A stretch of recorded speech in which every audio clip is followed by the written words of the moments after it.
Good morning, ladies and gentlemen. Welcome to the Catalyst webinar series presented by the Education Committee for the Southern California section of the PGA. The Catalyst webinar series is a bi-weekly educational platform for creating success and change in one's club and career. This morning, I'd like to welcome Mr. Rob Osterhaus, the General Manager and CEO of Sherwood Country Club up in Calabasas. Rob is a member of the board of directors for the section. He is also the chairman for the employment committee and sits on the code of ethics committee as well. Rob has been a PGA member since 2003 and is a graduate of the University of California at Los Angeles. He is from Santa Barbara, and he's going to talk a little bit today about building your brand as a PGA leader in preparation specifically for becoming a general manager. Thank you, Rob, for being with us this morning. Thanks, John, and thanks everybody for joining on the call today. Hopefully, this will be useful to you in some ways down the road. I don't expect it to necessarily be a blueprint for everyone. What worked for me might not work for you, but I would think there'll be a few things you can glean off of my experience and where I've learned from some of the mistakes I made and some of the challenges that I had. So I'll be following the slides. There's some information on the slides. There's a lot of anecdotes I'll be throwing out, and please ask away with questions during the webinar and afterwards. For the most part, John's going to collect the questions and then ask them all at the end. If there's something that's he feels like is pertinent to whatever topic I'm on, he may jump in at any time. So if there is something you need some clarification on, or I say something that doesn't make any sense, please don't hesitate. Go ahead and jump in. We do want to make sure everybody's following along and on the same page. So just a little bit about more about my background. And John mentioned I went to UCLA. I grew up mostly in Santa Barbara. And after school, I moved to Texas and was an instructor. Grew up around golf, played a little bit pretty poorly at UCLA, and then decided I wanted to be in instruction. So wound up doing that for a couple of years. I really enjoyed myself. I really enjoyed money, and so it's a tough formula for those of you who do a lot of teaching or did a lot of teaching. You just realize you take a day off, you're costing yourself however much money that you would have made that day. And so I gradually realized that maybe that teaching, being on the lesson tee, wasn't for me, because I was chasing the dollar so much. And actually got a lucky segue. One of my old instructors who'd worked with me when I was in college had moved out to Dallas and was at the Four Seasons of the TPC Las Colinas, where this year was the last year they're playing the Byron Nelson there.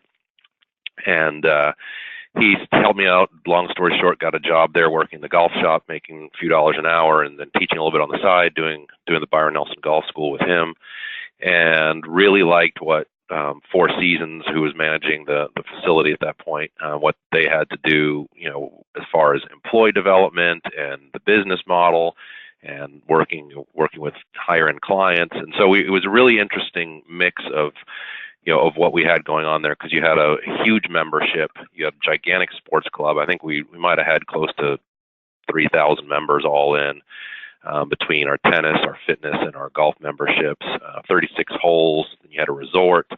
We did a lot of outside tournaments. I think if I recall, about a third of our business was in not so much outside tournaments, but in group business. So it was a combination of in-house groups with room nights, and then just local businesses. So it was, and then being there through 9/11 was interesting, because everything hit rock bottom. A lot of our business was tied in with American Express, American Airlines, and they really struggled for a little while there. So just kind of going through and seeing how people flexed muscles, and then almost got you a little bit ready for the recession. From there, I was lucky with Four Seasons. I progressed. First became outside service manager, then I was the golf shop manager. We're at a top 100 golf shop, and then became the head pro of the TPC. Did that for about a year and a half, and then get called to the principal's office, or the general manager of the hotel. And I thought, what have I done now? I tend to speak my mind, and thought, I've surely stepped in something now. And he said, well, what do you think about Costa Rica? And I said, not a whole lot. And next thing I knew, I was on a plane to Costa Rica, visiting down there. month and a half later, I was living in Costa Rica. I lived down there for about 3 years, opened a resort there for 4 seasons. Amazing experience. I'd strongly recommend if anybody has the opportunity to do something abroad or overseas to grasp onto it.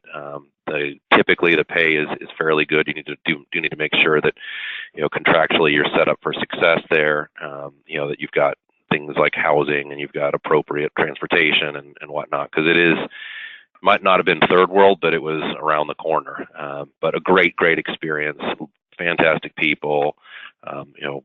Financially it was rewarding as well. Then I wanted to get back to the States, was getting married, and started working for John McNair at JC Resorts, their director of golf operations, overseeing the operations of their golf courses, and really learned a ton there. It really rounded out a lot of what I had done. I'd been in instruction. We had a little daily fee golf course there. Then things with the resorts and the big membership, and then with John and JC, we got a really broad spectrum of, worked with municipalities, you were working with private owners, we owned some of the golf courses, you had some resorts, you had a really nice range of product, and then the business training that I received at JC, business in terms of the marketing aspect of it, the sales aspect of it, just understanding labor controls coming from a totally different animal with Four Seasons was really great. Then there for a few years, get a call from Four Seasons again. We're renovating Montecito Country Club, and we want you to come up there. Great opportunity for me. I'd grown up in Santa Barbara. Montecito was actually my home club when I was a kid, and that was just after the recession. And unfortunately, partly because of the recession, we delayed. So I started there in the middle of 2009, and I wound up leaving there at the beginning of 2016. And when I left, we had just then closed to renovate the golf course. So it took a little bit longer.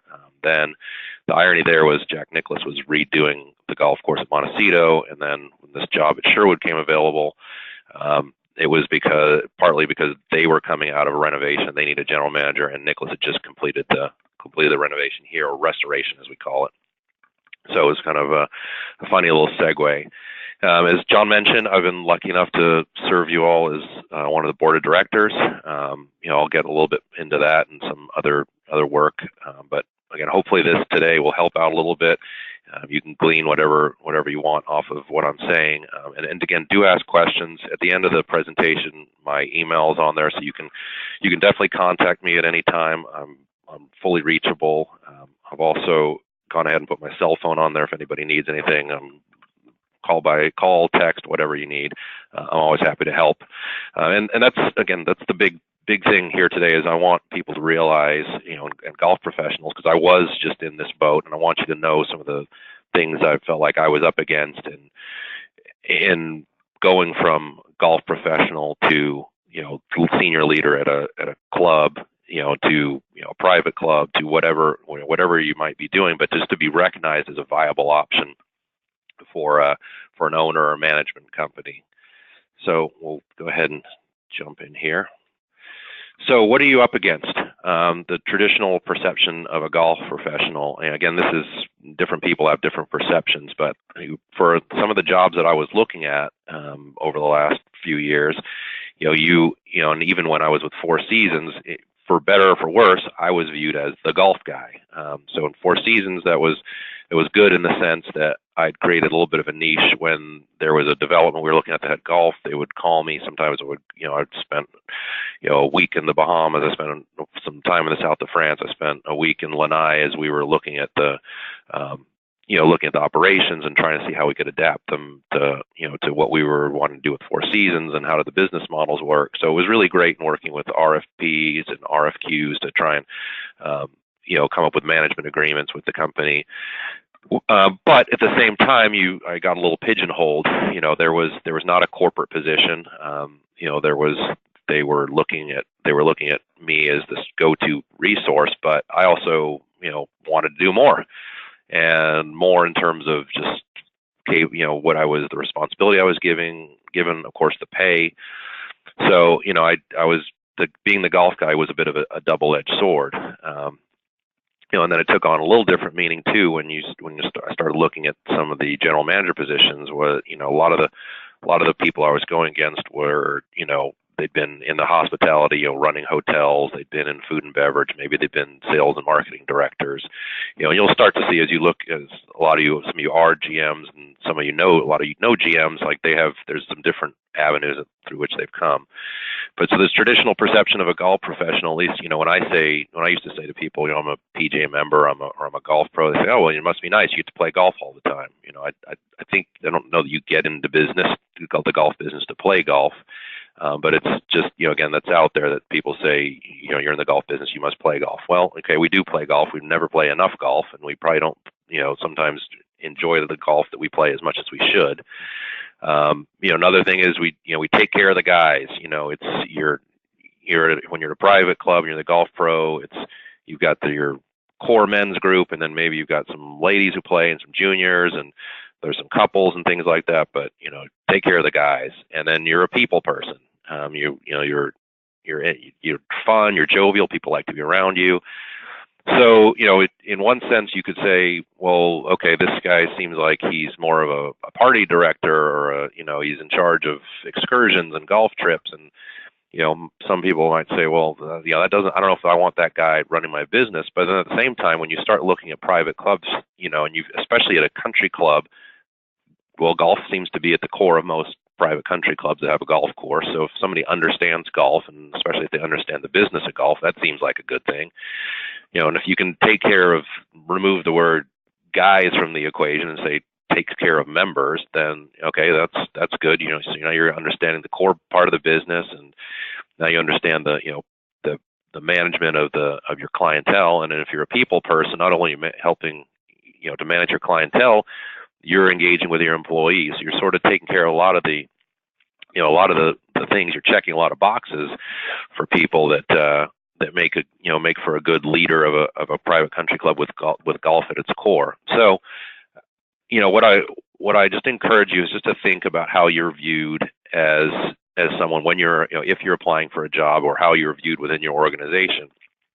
All of these things, again, all these things can be good. There's two sides to the coin on each of these things, but you really want to just be cognizant of perceptions.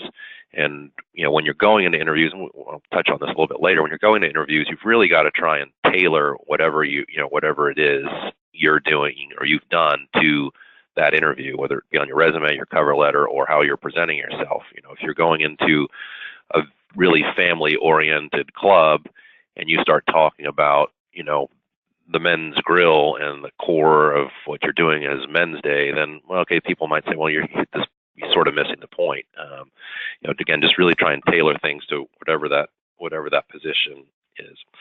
So a few other things just for you to really think about. And again, this presentation could go on for a month if we wanted to, and really break it down. But I tried to pick a few core things that, for me, were the things that I focused on, that I realized early on as I came out of, getting my PGA membership, as I was sort of finishing up my stint, first stint at least with 4 seasons, is where was I strong, where was I weak, and what did I need, what muscles did I need to grow.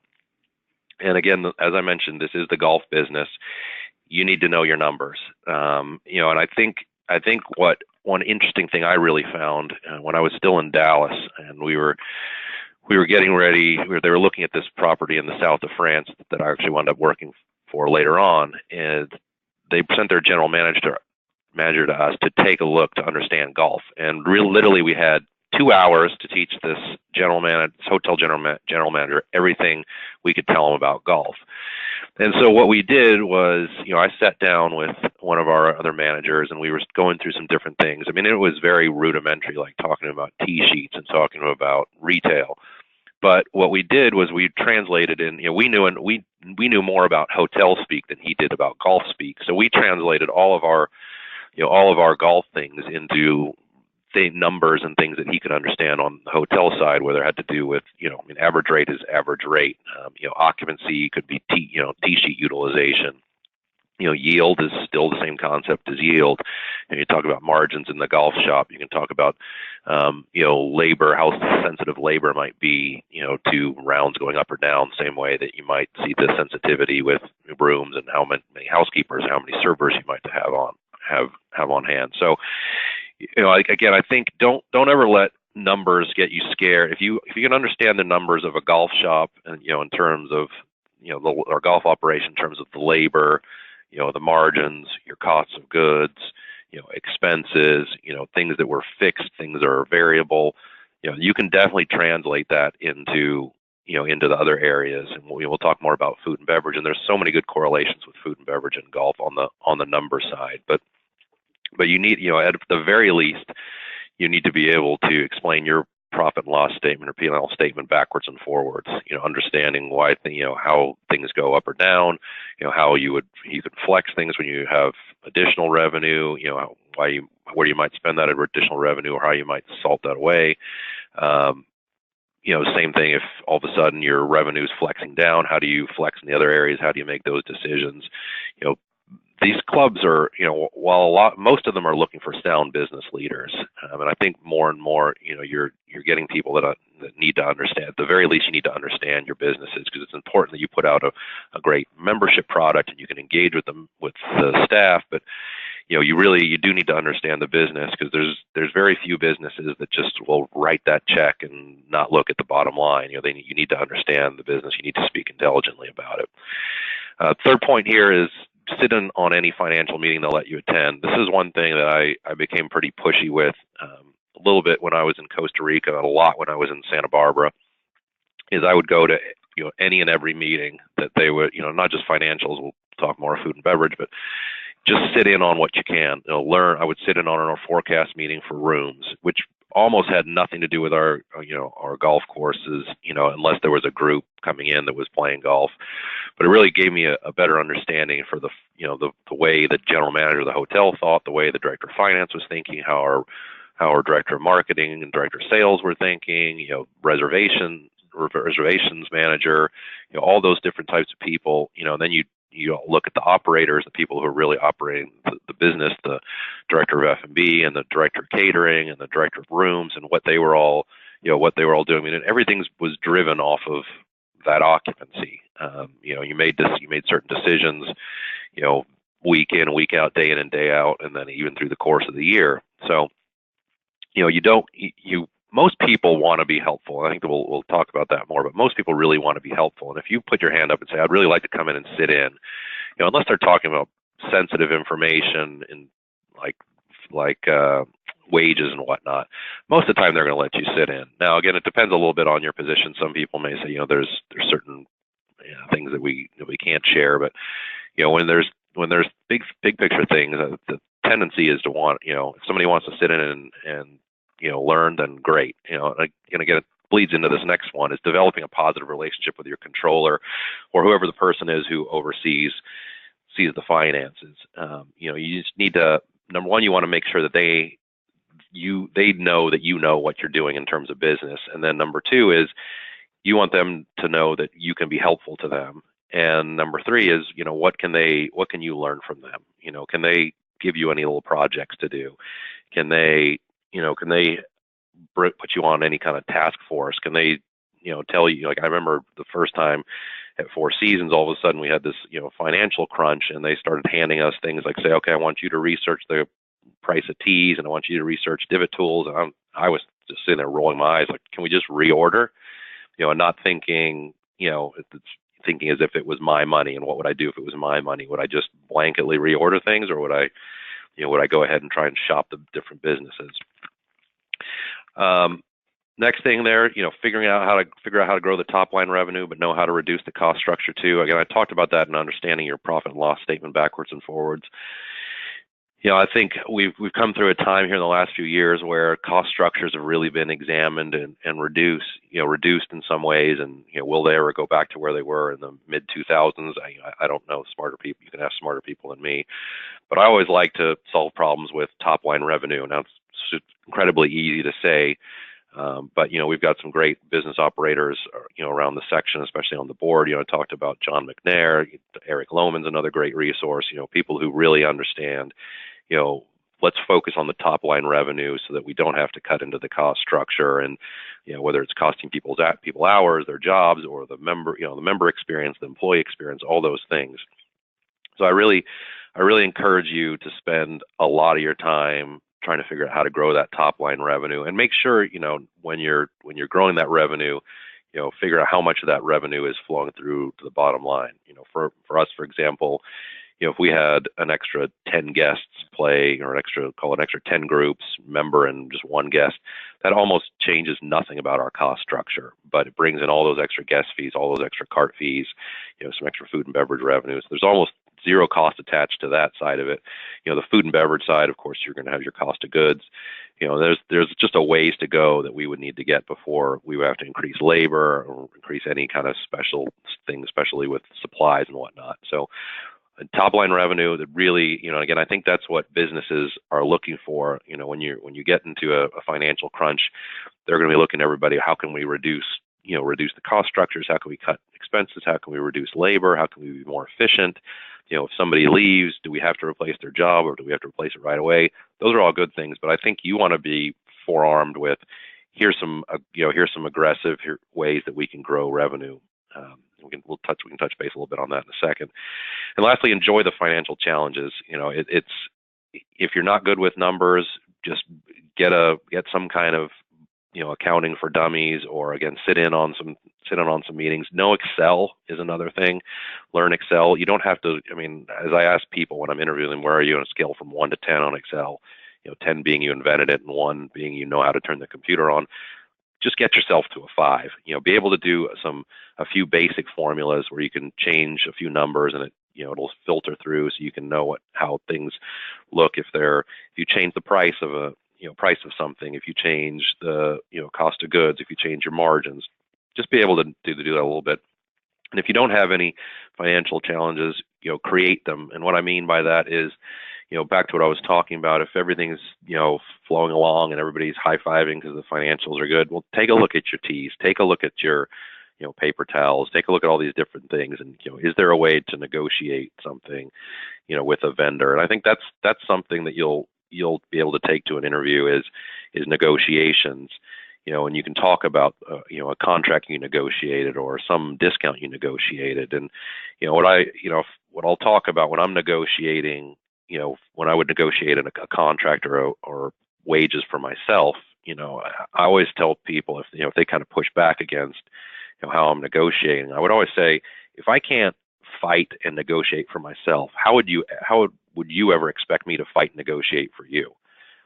So again, I think this bleeds into benefiting you in terms of your contractual agreements, but also for the club. And I think I'm a big proponent of don't ask, don't get. We had a little bit of a culture here at our club where, I think people thought, well, we have money coming out of our ears. Well, fine. We may be more financially successful than some places, but doesn't mean I don't like saving, a quarter on per pound of meat on a case of steaks. That's part of what we do again. And these are things you can take back to your boards, take back to your management companies, take back to your private owner, the municipalities, and just say, this is what we've done.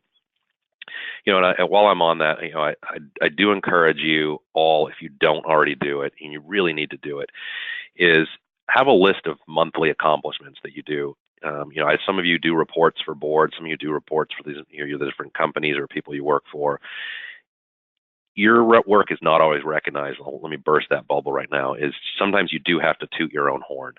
And it doesn't have to be being braggadocious. It's just, here's a list of things we accomplished, this month. And it could be, if you're in golf, you break it down what you did in golf. Here's the golf shop. Here's outside services. Here's, highlights of revenues, your costs. If you're overseeing multiple departments or the whole facility, have some bullets that you put down for all the things you accomplished. Pull your managers, pull your supervisors, pull the department heads into that, and make them accountable for for telling you what they did. And it's just something the board, at least on my end, and something that my previous bosses in our corporate office really appreciated. They said, wow, a lot of times people don't know what you're doing. And again, don't assume people know what you're doing, and don't become a martyr and sit around and say, well, nobody knows what I'm doing. Tell them. Don't let life pass you by. Take control of it and get involved and control your own destiny. All right, moving on, food and beverage. This, to me, is, I put here, the great differentiator for a golf professional. It was one of the first things when I started looking at and talking to people and interviewing for jobs. A lot, this goes back to being the golf guy, is a lot of people are looking at, well, how do you do in food and beverage? Some of you in private clubs know this, and some of you may know this if you're not in a private club, but most private clubs, food and beverage loses a boatload of money, at least on the member side. Hopefully you can maybe make up some or all of it on the banquet side. Without going into numbers, our total food and beverage makes a nice little profit. If we didn't have our banqueting, it's hemorrhaging. Now, again, on my definition of hemorrhaging, yours might be different, but let me just say, again, it's very typical. When you look at the national benchmarking, we're in the wheelhouse for a club of our size, of our revenues, of what we're doing. We're normal, and it takes a little while sometimes to explain that to people. But this is a big differentiator for a golf professional, who knows food and beverage and one who doesn't. And knowing food and beverage and not knowing, there's a lot of gray area in there. I said here that this is the biggest revenue stream after dues for a lot of private clubs, and for public courses, this can really help make or break your financials. A poorly operated snack, even if it's just a snack bar, if you let your labor get away from you, if you have a lot of food waste and spoilage, these are things that you need to really pay attention to. I think from a financial standpoint, you want to know just, again, your total revenues, maybe your revenues per round or revenues per member, different things like that. You need to know some key metrics, just so when you're sitting in an interview, you're knowledgeable. You need to know your numbers, because if you all of a sudden you're using numbers that don't make sense, people might catch you. But just know some of those key metrics. Food costing and margins is very important. I think that was one of the best lessons that I received. I remember early on in my career with JC Resorts, and again, the concept's no different than a golf shop, cost of goods, but sitting there with with food and beverage, and I remember John McNair and I talking about this and going over with the food and beverage as we were getting ready to reopen a restaurant at Encinitas Ranch. We were taking every item and we were costing everything out. And so you think, okay, well, hamburger, how much does that cost? Well, it's a patty and a bun. And then you say, well, wait, no, there's lettuce, and then there's tomato, and then what's your side, and then what's the condiment, and then what's anything else, and then if they want to add on cheese, so again, it sounds rudimentary. If you haven't done this, get with your food and beverage manager, get with your chef, sit down, again, segueing into the next point, sit in on any F&B meeting that they'll let you attend.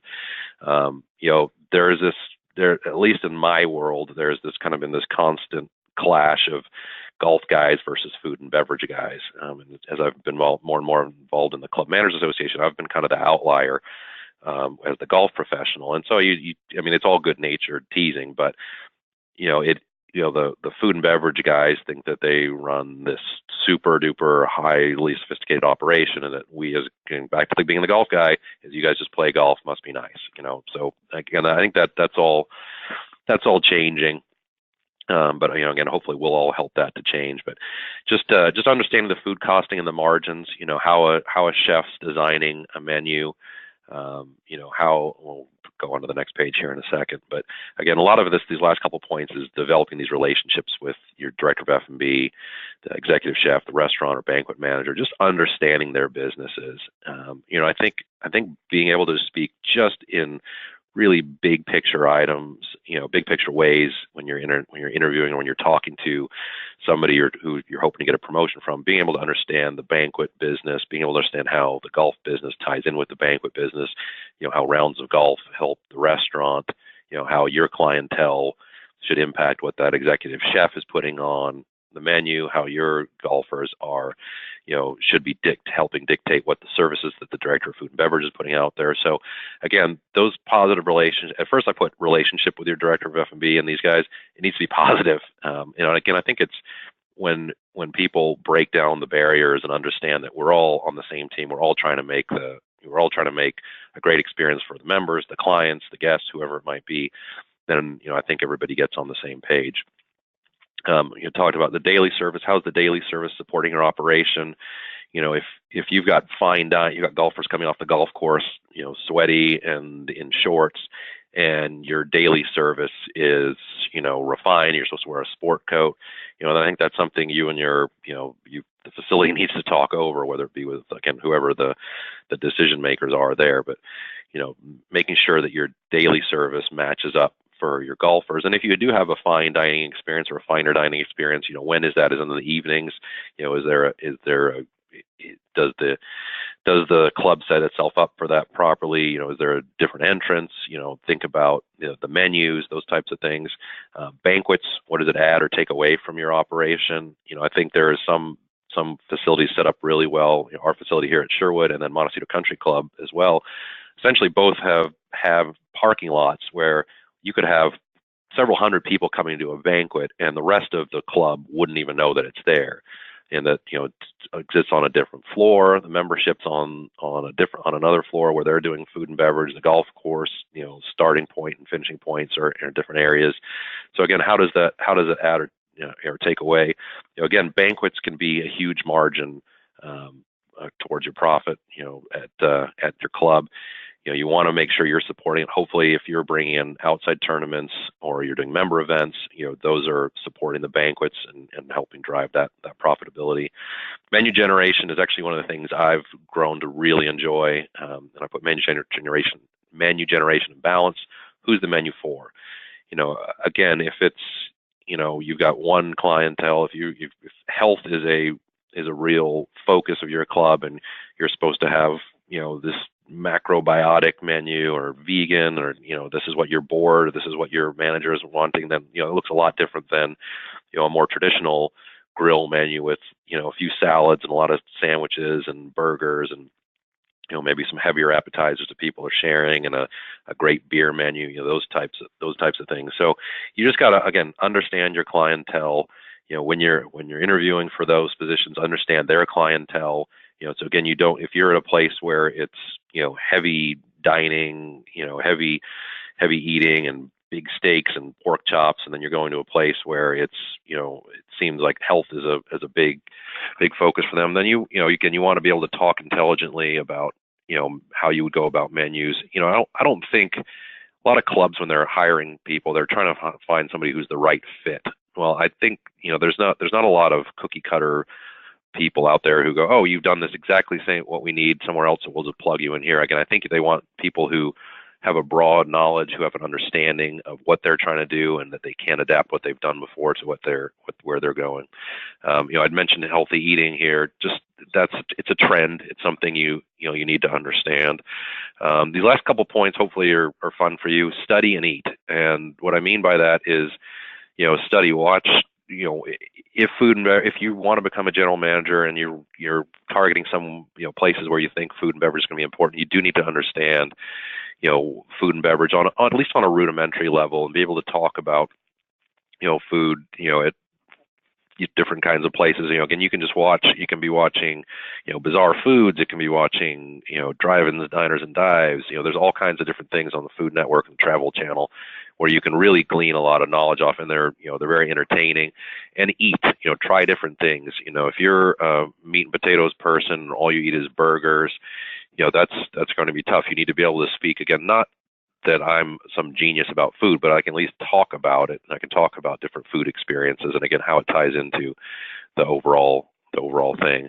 Wine knowledge, ironically, is a huge thing, especially in the Club Managers Association, and I think in clubs, because it partially for a few reasons. Number one, it refines the experience, so it adds value to that member experience. And number two, there can be a quite a bit of revenue and profit gain from it. If you have a certain license where you can sell wine for essentially to-go wine or to-go alcohol, some facilities have as well, that can really help your bottom line. It's a great way, again, to enhance the member experience and show how engaged you are with trends. And being in Southern California, we really have a great a great opportunity here. You can, even if you're just overseeing golf, I suggest you try and do a wine trip with golf and wine trip. Go to Napa, go to the up the Central Coast. Do something with your members, do something with your golf groups. I'll put something out there, even if you don't have a private membership. Promote something out there to the public. It's a golf trip. You can call these wineries. They'll give you a deal. You call the golf course, they'll give you a deal. So you do put some kind of package together. Again, it really just enhances the experience altogether. Networking. Sorry, big shift here. Networking. You want to make sure you get your name out there and people know you, and hopefully they're knowing the best professional you. Attend what PGA events you can and participate. We're, as a board, being on the board of directors, one of our big things we always push is participation. I'm also recently just joining the CMA's California Board of Directors for the chapter here, and the same challenges they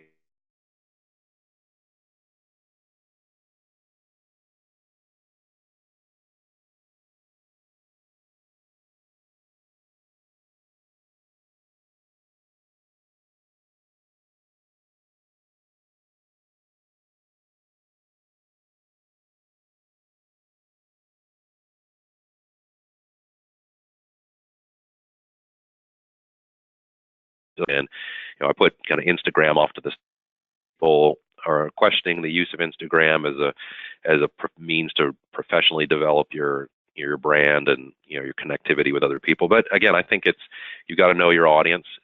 Just be aware that anything on social media, I'm not telling anybody anything that I don't know, but when people get applicants, they're looking for them on Facebook, they're looking on LinkedIn, they're just Googling their name. So whatever you're putting out there, just be willing to own it and be proud of it if you're trying to get a job. I put birthdays, holidays, big events, any excuse just to reach out to people who you can network with, just a hello or a thank you, I was thinking about you. But you do have to be sincere. I think if you're really fake and you're seeming like the only reason you're reaching out to people is because you need something from them, that doesn't work either. But I think make sure it's a two-way street. Inviting people to stop by your facility if there's anything you can do for them. And the great thing about the PGA is there's this willingness of people wanting to help. And speaking of people wanting to help, I put down here, if you don't know him, and I think he's on the call today, Ken Farrell, our PGA employment consultant, looking at using the PGA's employment services. If you're trying to advance in your career and you haven't yet connected with Ken, you really need to. Ken's a fantastic resource. He's really been a great support for me and in my role as the employment chair, and hopefully we'll be able to achieve a few more things as we go along. But really, again, look up what Ken and then employment services of the PGA can do for you. It's really fantastic. They're a great group of people, and again, it's there. It's a resource. Use your resources. Branching out, besides the PGA, what is it and who is it that you can connect with? Just any kind of industry experts, career placement services when you're looking down the line. What I mean, career placement services, if you don't know some of the names, Global Golf Advisors, Copland, Keebler and Wallace, Dennehy, Critical Thinking Partners, GSI is another one. I know I'm forgetting a couple. So outside of the PGA, there are some of these other career placement services that they post jobs, they post all kinds of different articles, and they do a lot of education. They have meetings. So again, do go to these things. Look, when there's a guest speaker, try and go to these things and learn from these people. And again, introduce yourself, follow up. Get them to know you. All these people, they want to know you. They're trying to develop a stable of talent and connections in areas. It may just be that you create a relationship with one of these people, and they say, hey, I know you're in such and such an area, and we're looking for. I know you wouldn't be interested in this job, but we're looking for a head pro. Can you recommend somebody? So it's a great networking tool. One thing when I was talking to Ken about doing this and letting him know, we were talking about some of the different positions, and we were talked about general manager ultimately being, or maybe not ultimately, but being one of the positions that you'd be looking for. But sometimes there's some other good segue positions, stepping stone positions that you could take towards that. One would be an assistant general manager position. Some places call it a clubhouse manager. Again, all different clubs have different definitions for these things.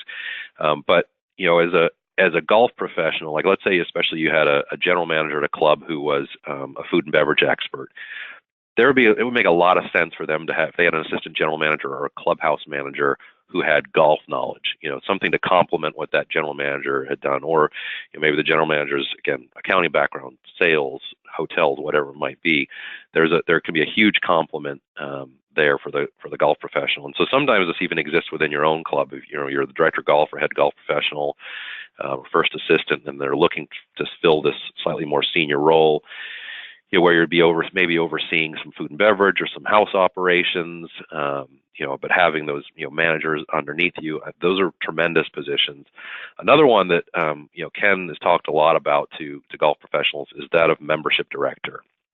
And again, if you go back to the first slide and you talk about who is the golf guy, the golf professional, he plays golf, he takes care of the members. He's great. He's a people person. Membership director or somebody who's doing membership sales. Those are some pretty good features to have, and I think a lot of you have those things. If you ultimately want to become a general manager, you have to accept the fact sometimes that when you step into this membership director role, you can love the hour. Sometimes they're really controllable, and sometimes those commissions are great, and then you have to take a step sideways or even slightly backwards financially into an operational position to get towards general manager. But if you can sell memberships and you can help deliver the promise of that member experience, we have a position called the director of marketing and member experience. So it's a sales position, but also tying into the experience that we're delivering to the membership. If you can do those kinds of things, as a membership director, it's not a far step from general manager. There's been a good number of general managers who've gone from being that membership director, where they started as kind of a hardcore salesperson, and everything they've done is sort of just bled into operations. Winding down here, just a couple more slides. I did want to touch on the Club Managers Association of America, the CMAA, which I've mentioned occasionally. This is a fantastic organization that it's been a great supplement to my PGA membership. So they're focused more on clubs that have a membership component. Now, that doesn't necessarily mean private club. They've been getting more and more liberal with their application of it. So if you have some sort of membership at your club, they'll consider your club as being a club that one that can have a CMAA member. They have again, a tremendous education. Their education it was a little less golf oriented, just can be more broad. Their education typically covers 10 core competencies. But again, it's something else to branch out to. If you're looking, some of you may have facilities where, you're looking to try and get a raise, and they say, well, we really don't want to pay you more, because then we pay you more and then your bonus goes up. We don't want to be stuck with this expense on the books, and there's payroll taxes. Something else you could consider that would be a benefit to both that club and to you would be membership in the CMAA.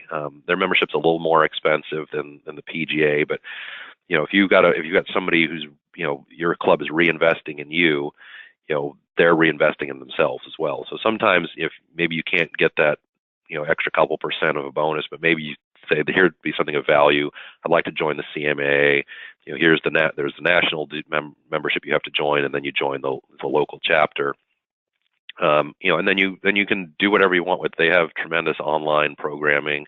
Some of it free, some of it cost. They do a lot of webinars, so you can get a lot of points. Now you don't have to be a member. You don't have to hit a certain number of points. It's not like the PGA. But if you want to achieve some of these certifications, the first one, CCM, Certified Club Manager, and the second one, Certified Chief Executive, then you start to get into certain educations you have to go to. They have what they call BMI, Business Management Institute. So you go to these essentially week-long programs to work towards your certification. So the CCM, for example, there's 3 programs you go to. Then you have a choice of either going to the golf program or the food and beverage program. I went to food and beverage because I assumed I knew golf. You go through that. you go through those programs, you have to go to one of their world conferences, and then you have to build up a number of points through meetings, through online things, through a lot of different things. Now, the great thing with those points is if you're in the PGA, your PGA points will be accepted by the Club Managers Association. So there's a certain number of sort of open points in the CMA towards your CCM, and they'll accept the sort of anything points from the PGA, which is again a great help, and it works the other way too, to some extent with the PGA. But and then once you're done with all your requirements and your number of years in, then you sit down for a test to earn your CCM. It's a 400 question test. It takes anywhere from 4 to 6 hours. It's for those of us who enjoyed school or thought we were done with school or hated school, it's a grind. It's one of the more difficult tests you take. Some people will actually go back for a certification course that the CMA puts on and to try and help you. So you basically go to this course for a week and then you take the test. You can also do it via a proctor, just going locally. Again, the percentage of passing with the proctor test is much lower, but you do have that option. It's a lot less expensive. The CCE, the Certified Chief Executive, you sort of build upon that. You have to get another 400 hours of points, I'll just call it, with a few other, you have to go to a couple other programs, one in Cornell and one at Harvard. And then you have to do a mentorship program with somebody at your club or a local club, which is fairly straightforward. So again, in it, there's certain year requirements. I think CCM is 6 years and CCE is 10 years, in different positions. So there's some opportunity there. Again, just something to think about. The GCSA, not necessarily that there's very few PGA professionals that are a member of the GCSA, but just being involved and, I think bridging any gap that you have with your superintendent is important, and understanding what he or she is going through. I'll go through the next few slides, a couple slides pretty quickly, is, fake it till you make it. Spa, tennis, pool, family programming. A lot of us don't have, or at one point didn't have any experience. And so you've got to figure it out. Again, reach out to network, reach out to the people, go online. There's resources everywhere. Again, the CMA is a great resource for a lot of these things. You just want to know some core things about each of these areas.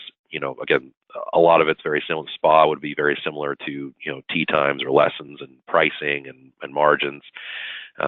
Tennis courts, again, that's a lot of your programming, lessons, clinics, what's family oriented, what's competitive. Pool gets in, a lot of it gets into the safety aspect of it, and, then understanding the chemistry. I had to study it for my CCM test, and I forgot everything the next day that I learned as far as the chemistry, but you need to understand that that's an important concept, that you need to have somebody, if you're not the one putting the chemicals in the pool, somebody else needs to. And then families, I think just whether, I'm again probably preaching to the choir here, whether you're a private club, public course, resort, you need to have, there's a growing focus on family programming, and you need to understand how to treat families and how to sell your club or your golf course or wherever you are, sell that to families, because it's not just, it's far from the, seeing the husband out there on Saturday morning at 8 o'clock and then he'd still be there in the grill, at 3 o'clock. That doesn't happen in most places. So you have to be able to talk, to understand that and adapt to that. Appearance, just stand out. Again, it doesn't mean you have to, wear a clown costume, but just be sharp in your appearance.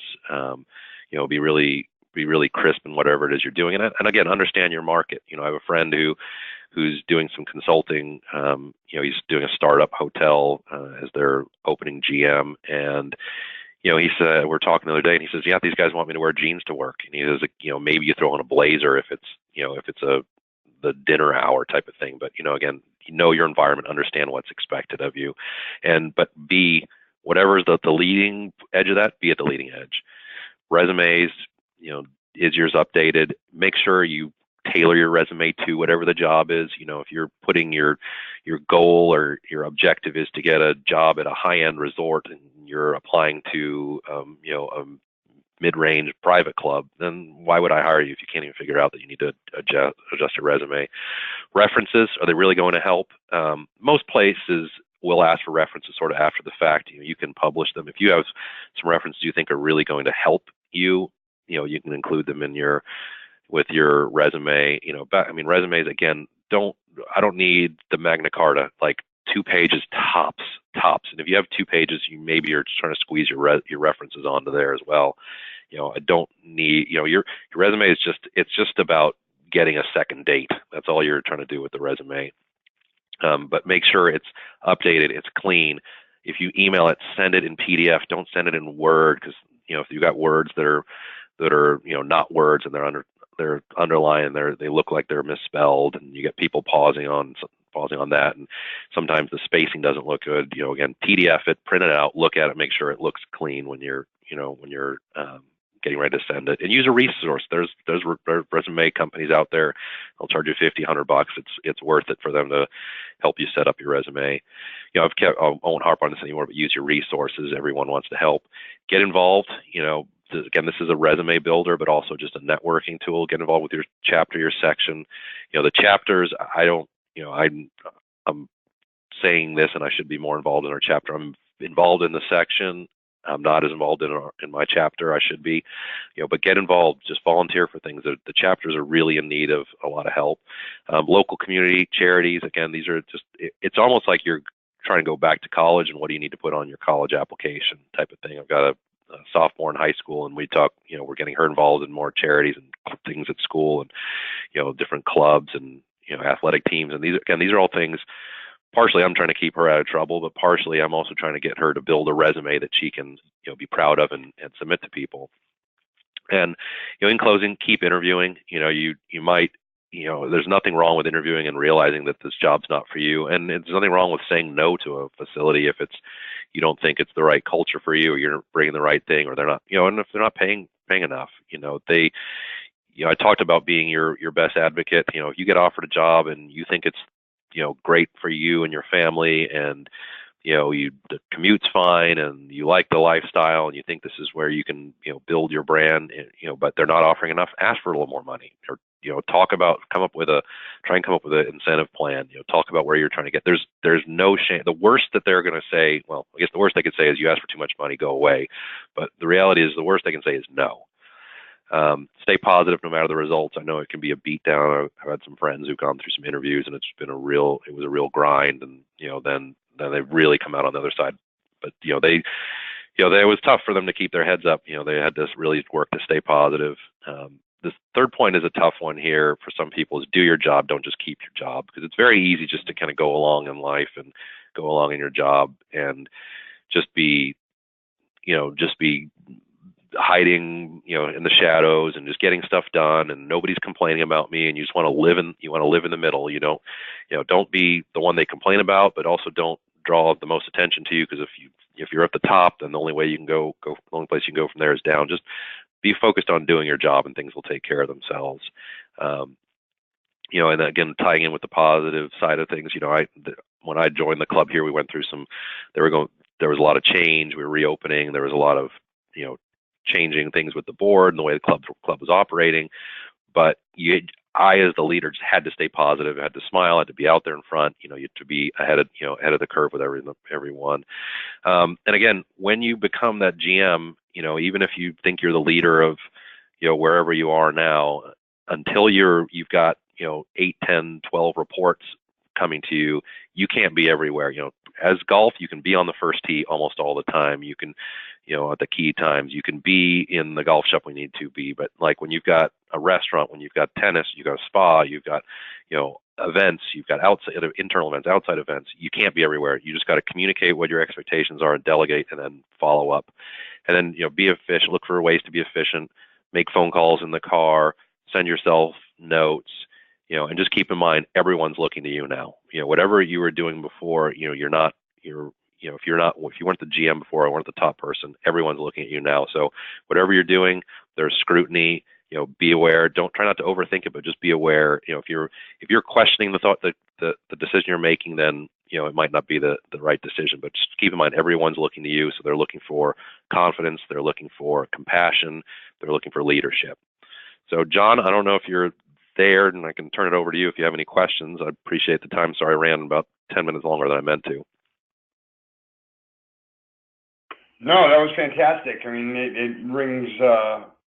certainly rings true and relevant to me, because obviously I'm a general manager myself at a private club, and was particularly looking forward to your presentation for those reasons. I do have some questions that have come in today regarding the fine line that exists between tooting your own horn and being a blowhard or bragging too much. Right. How do we walk that fine line, and what is enough and what is too much? I think the more you can stick with just data and facts, there were some things like this is a mild example, but we were putting some notes in about some member events we had, and we put in things like member response was overwhelmingly positive. That's fine in and of itself. But if I said something like the members were in love with what I did, again, that's not really quantifiable. Now, if you had a survey that said, survey showed 90% satisfaction with, the member guest or the Thanksgiving dinner, things like that, or if you have, we had the greatest participation that we've ever had, or, highest margins were, or we negotiated this deal. Again, the more you can stick with data, the better. And there is real data out there, and it's tough because the club business, especially more and more I'm finding in the private club sector, it's so emotional. These are the people are spending, and this includes your board members. They're choosing to spend their discretionary dollars with you at the club, and there become emotional connections. They become emotionally connected with staff. So I think again, the more just quantifiable data you can put in there, the better. And when we talk about the paths to becoming a general manager, it seems on the West Coast here, I mean, I think it all derives from sales and having a salesman or a salesperson's nature. But it seems to be that the path to general management here on the West Coast is through being a head professional or director of golf or a food and beverage director or membership sales, like you alluded to in the presentation. Can you speak a little bit or speculate a little bit on why the superintendent path to general management is basically non-existent on the West Coast, where through the Midwest and back east it's more prevalent? Why do you think that is? Yeah, well, that's a good question. So I don't know that I would say it's more prevalent or not. I know a couple people who've gone through that path. Pat Finland up at the Olympic Club, was their agronomist. I don't know the exact title, was agronomist for years, and then became the GM. John Cunningham, who was connected with at Four Seasons, was at Bellry for a number of years as, first as their director of agronomy, and then he had like a co-title actually, where he was director of agronomy and assistant general manager. And then just a few months ago, he became the general manager at Aronimink. And so, it's a good question. I think part of it has to do with what we're talking about today is, and maybe I didn't say it clearly enough, is just belief that you can, and that was the tough thing, for me to overcome, was this external of, well, you're a PGA pro, like you're not going to become a GM, and that was like, I thought, BS, like, yeah, I am. And, you start to meet people and you start to compare yourselves to them, and you say, okay, well, this person's, better at this competency than me, and I need to work on. But I think, I guess what I'm saying is that I think a lot of superintendents probably think they can't. And it's, when you talk about, the acumen needed for being a general manager, a great superintendent is incredible at managing business, because you talk about all these costs that are extremely variable.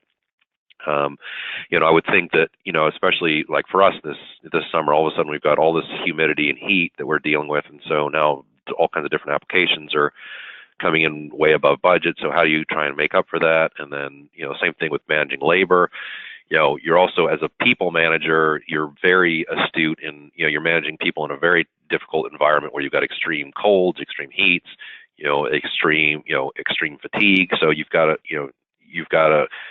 group of people who too sometimes aren't recognized that you're managing, the golf maintenance staff. And please, if you don't recognize your golf maintenance staff, please recognize them, in whatever small ways you can. So I think that's, with the really great superintendents, what I've recognized is they do the special things. It's like we're doing a barbecue today. We're having a special meal. We've created our own little internal employee of the month or employee of the quarter and things like that. So I think there's a lot there. I think where a superintendent, just the stigma, it would probably be that these guys are, they're very intelligent. There's high education there. So again, those are good things, but then how much are they interacting with that front of the house guest? And I think, when you get a great superintendent, is at a private club, say, or even in a management company, is their boss, their general manager, or whoever at the club, are they developing them? Are they bringing them to board meetings? Are they taking them in front of owners?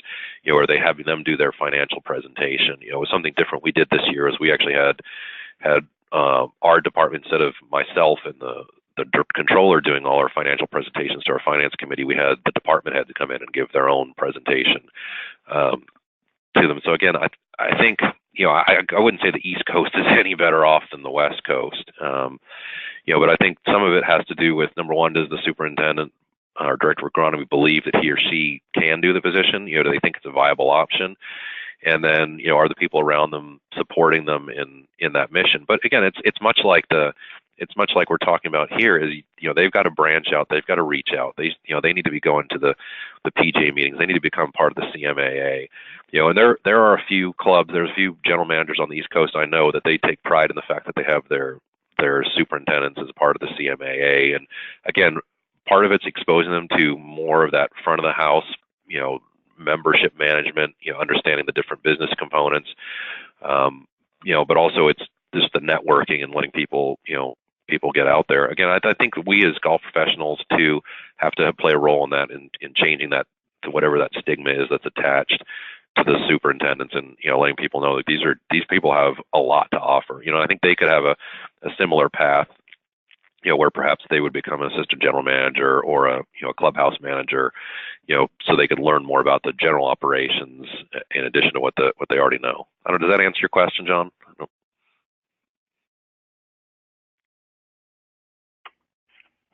That's all the questions I have. Rob, I did have one more question personally. Sure. Yeah. Just about the culture of, we've got a bottom line that we need to meet, but at the same time, we want to reward the staff for good performances, and we want to invoke a team environment. And I'm running into this particularly in this desert community where, we're trying to save labor because revenue is limited during this time of the year, but at the same time, you want to hang on and maintain the positive attitudes of the good people that you have. And so, it's a challenge on, what to allow and when to tighten it up, because the biggest fear is that you tighten it up too much and you destroy the culture that you built. And that's kind of a question that I had here, but I know it's 5 minutes after. But yeah, let me try to answer that quick. Again, this is going to come in a lot of different ways. So a lot of people appreciate money, but when money gets tight, then you have to look for more of that emotional side of things. So I think you as the GM need to make sure you're very visible with your team. And I think one of the things we found, like last year when I started, so I started every couple of weeks, I go have lunch. Our golf maintenance team has lunch in their facility. So every couple of weeks I'll go up there and I'll sit with them and just kind of being there, just, if they have any questions, they can ask me. But my first couple meetings, like I think literally my first meeting was, we haven't got raises in 5 years. What's going on? And I'm a couple months into the job trying to figure it out. And I think one of the things I did was I was very candid with them. I told them, talk through the economy and where we were and what we were doing. But I also let them know that, it's a priority for me. They are a priority for me, and we would do what we can. Now, we were lucky; we were able to give everybody significant raises the last couple of years, and so I think that's helped. But still, I think that aside, even if you can't give the raises and you can't give the bonuses, any little thing you can do. I think just the presence, being honest with them. If there are no raises coming, then you let them know there are no raises coming. But if they should be getting performance reviews and they should be getting coached up, and any little bit you can do, even if it's say you can't afford a sweeping pay increase because it costs you so many thousands of dollars. Maybe you say, well, okay, it's worth $25 for me to go up there and do a $25 gift card raffle for everybody, every couple months. And it's, again, these are all little things. The employee lunch, if you just do something slightly different, slightly, better than whatever the norm is, but you create a little fanfare around it, pick a holiday. This is one of the things is, we just decided, to really try and celebrate all kinds of things. Whether it be whatever holiday it was, whatever, we created a program here called, I think we call it a life event program. So one of the things that was troubling was, we'd have people who were getting married or they're having babies or, they were, retiring, and there was like nothing in place. And it was almost like, oh, do we like this person a lot? And it was very, very mom and poppy. And so we set up a program with, if you're getting married or, if we have a few people who are in school, if you graduate and if you have a baby, then the club was giving you a gift card, for just sort of a recognition of this major life event. So, again, it's different than paying everybody, these big increases. And look, you can also say, well, only that guy benefited. But, we also do birthday cards for our staff, and, they're getting, we're giving them small gift cards for their birthday and, different things. So you're not changing the wage structure. But there's just different ways of recognizing and honoring people. But you've got to make sure that things are sustainable as you go along. I do think that the golf maintenance staff is, and this is very common, is probably the more forgotten group. If you're a private club and you have a board, I strongly recommend you get the board up there to get on a barbecue and cook for these men and women, because again, if your golf course, it's pretty important that those people are kept happy. We do that. We have some board members who will go up there and grill. We have some board members, about once every few months, one of them they'll buy them lunch, they'll have it catered in. And some people go, oh, that's not fair. The servers don't get this and these guys don't get that. It's like, I'm whatever. I feel like I can explain that away pretty easily. I think most people understand the physical rigors of that job, and then the lack of recognition, and also the pay levels. Does that help, John? Yes, indeed. No, most certainly. Rob, I want to thank you for your time today and your expertise and your presentation. I, for one, got a tremendous amount out of it. Speaking to the topic of employment, you being the chairman of the employment committee for the section board, to kind of stay in line with this topic as we move into the next Catalyst webinar series on September 14th, right? 14th. Yes, the 14th. We have Ken Farrell, employment consultant for the SCPGA. He will be presenting on, of course, the topic of employment. And after that, we move into Max Despain from the SCPGA tournament director of tournaments for the SCPGA on September 28th. And that will lead us into our Tournament of Champions. And then October 12th, Dave Potus of Bel Air Country Club will be presenting on the rules of golf and the modernization of the rules of golf.